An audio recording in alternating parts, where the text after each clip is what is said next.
Hi అండి. అందరికీ నమస్కారం. Welcome back to my channel. ఇప్పటి వరకు ఎవరు ఇంత క్లియర్‌గా చెప్పి ఉండరేమో ఈ హనుమాన్ చాలీసా 11 డే సంకల్పం గురించి. భయం అనగానే ఫస్ట్ మనకు గుర్తుకు వచ్చేదే హనుమాన్. ధైర్యంగా ఎలా ఉండాలి? హనుమాన్ నామ జపంతోనే మనకు ఎంతో శక్తి వచ్చినట్లు ఫీల్ అవుతాం.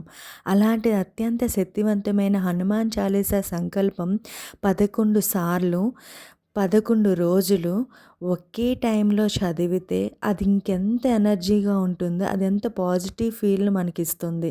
అది కూడా బ్రహ్మ ముహూర్తంలో 11 టైమ్స్ చదవడం అంటే ఇంక ఎంత శక్తినిస్తుందో కదా!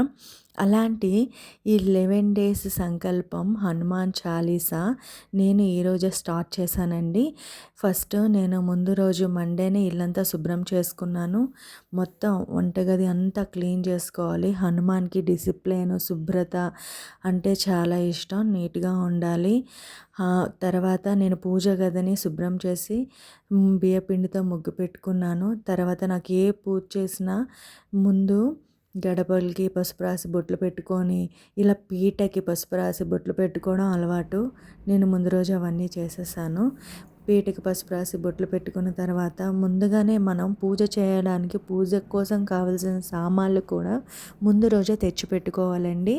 అందులోని ఫస్ట్ స్వామివారికి ఎంతో ఇష్టమైన గంగ సింధూరం, ఎర్ర జాకెట్ ముక్క, నెయ్యి, స్వామివారికి ఇష్టమైన అరటిపళ్ళు, తమలపాకులు, ఇంకా ఫ్లవర్స్ అన్నీ తెచ్చిపెట్టుకున్నానండి. తెచ్చిపెట్టుకొని నేనైతే బ్రహ్మముహూర్తం 3 గంటలకి లేచాను. లేచి ఈ మార్నింగ్ ఇలా చేసుకున్నాను. తర్వాత మన పీట పైన ఇలాగ ఎర్ర జాకెట్‌ని పెట్టుకోవాలండి. ఎర్ర జాకెట్ పెట్టుకున్న తర్వాత 3 పిడికిల బియ్యం వేసుకున్నాము.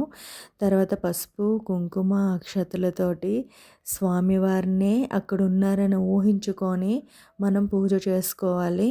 మన న్యాయబద్ధమైన కోరికలు 11 డేస్‌లో నెరవేరాలంటే అంత శక్తివంతంగా మనము చేయాలి. అంత నియమనిష్టలతో మనము ఉండాలి కూడా. మంచిగా మాట్లాడాలి. కోపం, చిరాకు కూడా ఉండకూడదు. ఈ పూజ చేసిన 11 డేస్ కూడా మగవారైతే సిగరెట్టు, మందు పూర్తిగా మానేయాలి. బ్రహ్మచర్యంలోనే ఉండాలి. నాన్ వెజ్ అస్సలు తినకూడదండి. ఇంకేమైనా డౌట్స్ ఉంటే కామెంట్లో అడగండి.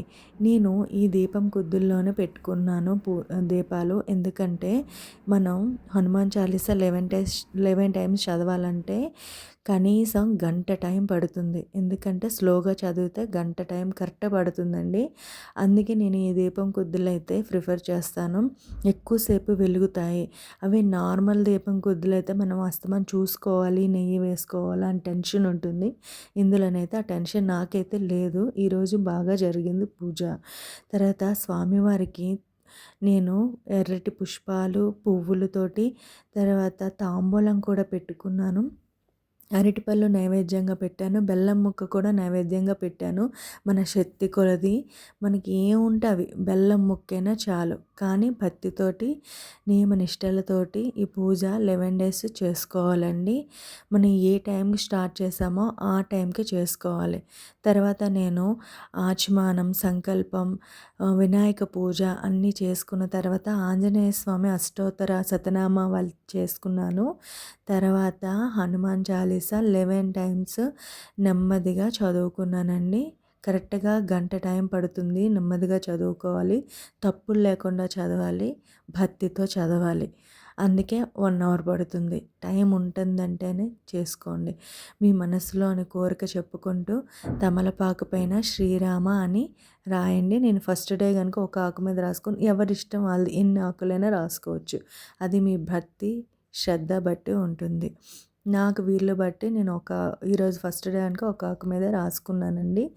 తర్వాత స్వామివారికి హారతి కర్పూరం ఇచ్చి బాగా పూజ జరిగిందండి. నాకు 6 అయింది. 3 గంటలు లేస్తే 6 అయిందండి పూజ అంతా కంప్లీట్ అయ్యేసరికి. తర్వాత మనం స్వామివారి దగ్గర ఒక గ్లాస్‌తో వాటర్ పెట్టుకోవాలి. ఆ వాటరు మనకి హనుమాన్ చాలీసా కంప్లీట్ అయిన తర్వాత ఇంటి నిండా కొంచెం జల్లి మన మీద కొంచెం వేసుకొని వాటర్ తాగితే అందులో ఏదో కొంచెం ఎనర్జీ ఉంటుందని ఒక నమ్మకం అండి. ఇలా నేను నా ఫస్ట్ డే పూజ కంప్లీట్ చేశాను.